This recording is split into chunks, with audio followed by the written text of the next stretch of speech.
البتہ یہ کہ حضرت جبرائیل کو ان کی اصل ملکی شکل میں حضور نے اپنی ان آنکھوں سے 2 مرتبہ دیکھا ہے۔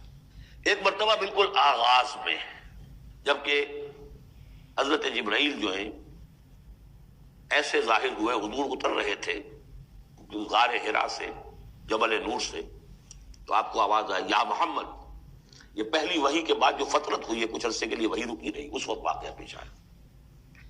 آپ نے سامنے دیکھا، پیچھے دیکھا، کوئی نہیں، نظر کوئی نہیں آیا۔ پھر تھوڑی دیر آپ چلے گئے، شاید مجھے کوئی دھوکہ لگا ہے، ایسی میں نے سنا ہے، کوئی آواز نہیں تھی۔ پھر آیا یا محمد، پھر دیکھا 2-3 مرتبہ کوئی نظر نہیں آیا، کچھ خوف سا محسوس ہوا۔ تیسری مرتبہ یا محمد، تو اچانک حضور کی نگاہ اوپر اٹھی، تو حضرت جبرائیل فرشتے کی جو اصل شکل ہے اس میں وہ تھے افق پر، اور پورا افق بھرا ہوا تھا اس سے۔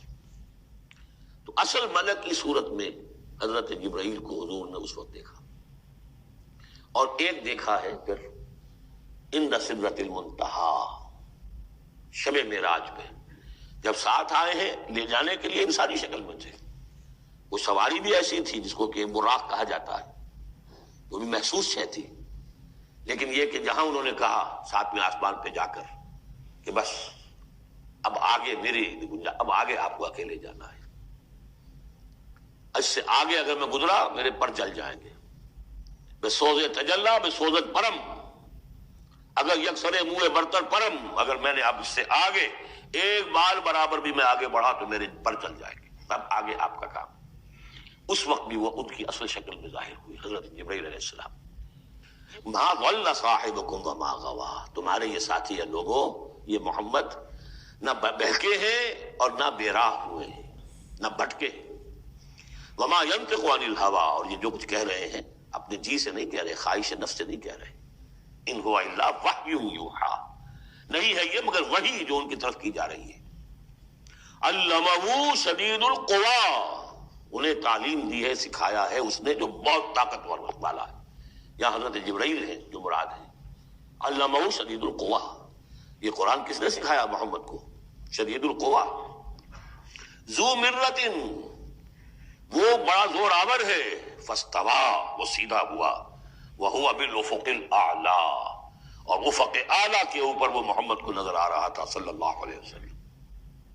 ثم دنا فتدلی، پھر ذرا نیچے کو لٹکا، قریب آیا، فکان قاب قوسین او ادنی، اور پھر وہ اتنے قریب آ گیا کہ جیسے 2 کمانوں کا فاصلہ ہو یا اس سے بھی قریب۔ فاوحی الی عبدہ ما اوحی، پھر اس نے وحی کی اللہ کے بندے کی طرف جو وحی کی۔ وہ وحی کون سی تھی؟ وہ ہے اصل میں وحی رسالت۔ وحی نبوت جو تھی وہ تو شروع میں آ چکی، اس کے بعد یہ فترت ہو گئی تھی، کچھ وقفہ پڑ گیا تھا۔ شروع میں وحی جس سے کہ حضور کی نبوت کا ظہور ہوا ہے وہ تو ہے اقرا بسم ربک الذی خلق، خلق الانسان من علق، اقرا وربک الاکرم الذی علم بالقلم، علم الانسان ما لم یعلم۔ لیکن اب یہ سورہ مدثر کی آیات اس وقت نازل ہوئیں، یا ایھا المدثر، جب حضور گھر آ گئے اور پھر آپ نے اپنی اہلیہ سے کہا، خوف زدہ تھے، جو بھی منظر دیکھا تھا، ملک کی شکل، فرشتے کی شکل، اب وہ تو حضور ہی نے دیکھا جو دیکھا، ہم تو نہیں سمجھ سکتے کہ آپ نے کیا دیکھا، لیکن یہ کہ اس کے بعد آپ آئے، آپ نے کہا مجھے کمبل اڑا دو، لحاف اڑا دو، لحاف اوڑھ کر آپ لیٹ گئے، تو پھر وہ وہی یا ایھا المدثر قم فانذر وربک فکبر، اے لحاف میں لپٹ کر لیٹنے والے کھڑے ہو جاؤ اور خبردار کرنا شروع کر دو لوگوں کو۔ اور تمہاری اس دعوت کا نقطۂ آغاز تو انذار ہے، اور اس کا ہدف دنیا میں تکبیر رب ہے، رب کو بڑا کرو، اس کی بڑائی منواؤ، اس کی بڑائی نافذ کرو، اس کا نقشہ کھینچا گیا ہے۔ علمہ شدید القوی ذو مرۃ فاستوی وہو بالافق الاعلی ثم دنا فتدلی فکان قاب قوسین او ادنی فاوحی الی عبدہ ما اوحی ما کذب الفؤاد ما رأى، جو کچھ انہوں نے دیکھا ان کے دل و دماغ نے اسے جھٹلایا نہیں، یہ نہیں کہا کہ نہیں یہ کیا ہے۔ دیکھیے ایسا ہوتا ہے کہ کوئی غیر معمولی سی بات آپ دیکھیں تو ایک شخص ہو جاتا ہے میں خواب دیکھ رہا ہوں یا حقیقت دیکھ رہا ہوں، آنکھیں نہیں بینے میں بیداری تو یا رب یا بے خواب، اے اللہ جو میں دیکھ رہا ہوں یا ہم دیکھ رہے ہیں یہ بیداری میں دیکھ رہے ہیں، یہ خواب میں دیکھ رہے ہیں، وہ غیر متوقع چیز۔ لیکن نبی کو کوئی شک نہیں ہوا، ما کذب الفؤاد ما رأى، یکسوئی کے ساتھ دل و دماغ اور جو بھی آپ کی آنکھ دیکھ رہی تھی ان میں کوئی کانفلکٹ نہیں تھا. ما کذب الفؤاد ما رأى فتمارونه علی ما یری، تو کیا تم اس سے جھگڑتے ہو اس چیز پر کہ جسے وہ دیکھ رہا ہے؟ اقبال نے کہا نا کہ قلندر ہرچے گوید دید گوید، جو شخص اپنا دیکھی ہوئی چیز بیان کر رہا ہے تم اس سے جھگڑ رہے ہو. تمہارے لیے تو وہ ایک غیب کی خبر ہے، اس نے تو دیکھا ہے. افتمارونہ علی ما یری وَلَقَدْ رَآهُ نَزْلَةً أُخْرَىٰ، اس نے تو ایک مرتبہ اور بھی دیکھا. کہاں دیکھا؟ عند سدرۃ المنتہیٰ، شب معراج میں سدرۃ المنتہیٰ. کوئی بیری کا درخت ہے، وہ کیسی بیری ہے؟ ساتویں آسمان کی بیری، وہ آخری حد ہے. مخلوق کوئی اس سے آگے نہیں جا سکتی. اس سدرۃ المنتہیٰ، منتہا نہایت، حد، جہاں کی حد ہو گئی، وہاں تک حضور پہنچے ہیں، سدرۃ المنتہا تک. اندہا جنت الماوا، اور سب سے اونچی جنت ہوگی جنت الماوا، وہ اس کے قریب ہی ہے، وہ بھی ساتویں آسمان پر ہے. یہ تو درجہ بدرجہ ترقی ہوتی جائے گی نا.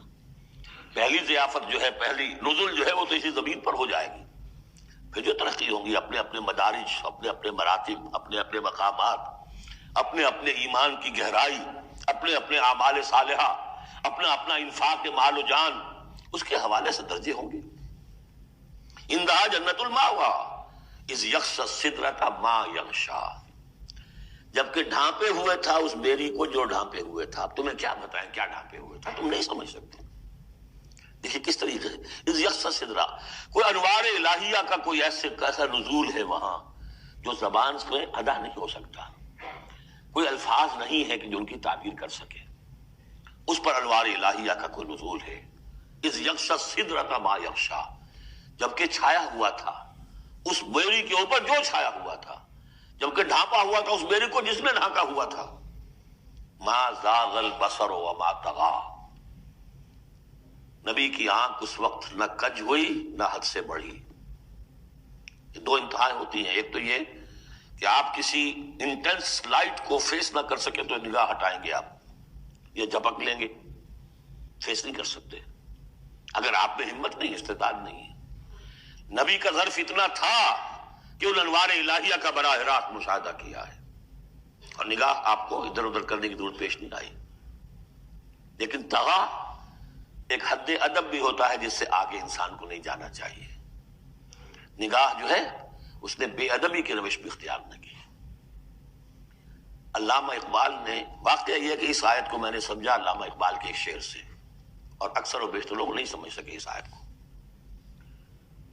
ذوق و شوق کے نام سے جو ان کی نظم ہے بال جبریل میں، وہ میرے نزدیک ان کے شاعرانہ جو ان کی استعداد ہے اس میں بلند ترین نظم ہے. وہ جہاں تک پیغام ان کا جو ہے امت مسلمہ کے لیے، اس کے لیے ابلیس کی مجلس شورا، وہ کلائمیکس ہے، اور وہ ہے بھی ان کے آخری زمانے کی نظم ہے. سن 36 میں انہوں نے کہی ہے. اس کے بعد تو بیماری اتنے رہے، بہت کم اشعار کہے. لیکن اس میں ذوق و شوق میں ایک شعر ہے: عین وصال میں مجھے حوصلہ نظر نہ تھا، عین وصال میں مجھے حوصلہ نظر نہ تھا، گرچہ بہانہ جو رہی میری نگاہ بے ادب. میری نگاہ بے ادب بہانہ تلاش کرتی رہی کہ میں مشاہدہ براہ راست کروں، حالانکہ عین وصال ہے اس وقت، لیکن یہ کہ میرے اندر حوصلہ نہ تھا کہ میں حسن کا براہ راست مشاہدہ کر سکوں. عین وصال میں مجھے حوصلہ نظر نہ تھا، گرچہ بہانہ جو رہی میری نگاہ بے ادب. یہاں ان دونوں چیزوں کے برعکس بات ہے جو اقبال اپنے بارے میں کہہ رہا ہے. میں تو بے ادب بھی ہوں، اور میں تو چاہتا تھا کسی طریقے سے حد ادب سے تجاوز کر کے دیکھوں، لیکن میرے اندر تو حوصلہ نہیں تھا. محمد میں وہ حوصلہ تھا، دیکھا ہے، براہ راست دیکھا ہے، نگاہ جما کر دیکھا ہے، لیکن ایک حد سے تجاوز نہیں کیا، حد ادب کے اندر رہے. ما زاغ البصر وما طغى لقد رأى من آیات ربہ الکبریٰ، دیکھا انہوں نے اپنے رب کی عظیم ترین آیات کو. اب وہاں جا کر جو مشاہدہ ہوا ہے وہ تو اللہ کی عظیم ترین آیات کا ہے. اور اسی سے در حقیقت دلیل ہے ام المومنین حضرت عائشہ صدیقہ رضی اللہ تعالی عنہ اور حضرت عمر رضی اللہ تعالی عنہ کا جو قول ہے. شب معراج میں بھی حضور نے اللہ کو نہیں دیکھا، اللہ کی عظیم ترین آیات کو دیکھا. جو تجلی تجلی تھی اس وقت اللہ کی. حضرت عائشہ صدیقہ کا کہنا تو یہ ہے کہ نور لا یرا، وہ نور ہے، دیکھے کیسا جا سکتا ہے. بہرحال وہاں بھی قرآن جو کہہ رہا ہے وہ یہ نہیں کہہ رہا ہے کہ اللہ کو دیکھا، نہیں. جیسے کہ وہ جو شب معراج میں پہلا سفر کا حصہ تھا زمینی، مسجد حرام سے مسجد اقصی تک، سبحان الذی اسریٰ بعبدہ لیلا من المسجد الحرام الى المسجد الاقصی الذی بارکنا حولہ لنریہ من آیاتنا. وہاں پر بھی اللہ نے اپنی آیات کا مشاہدہ کرایا، لیکن وہ زمینی آیات ہیں اللہ کی، وہ برکات جو ہیں زمینی ہیں. یہ تجلی جو ہو رہی ہے یہ ہو رہی ہے اس سدرۃ المنتہا پر، آخری حد ہے، مخلوق کی آخری حد ہے. اس سے آگے کہیے حرم ہے، حریم ذات ہے اللہ کی، جس میں کسی غیر کا کوئی دخل ممکن نہیں. اس حد پر جا کر جو وہاں تجلیات باری تعالیٰ تھے ان کا مشاہدہ کیا. لقد رأى من آیات ربہ الکبریٰ،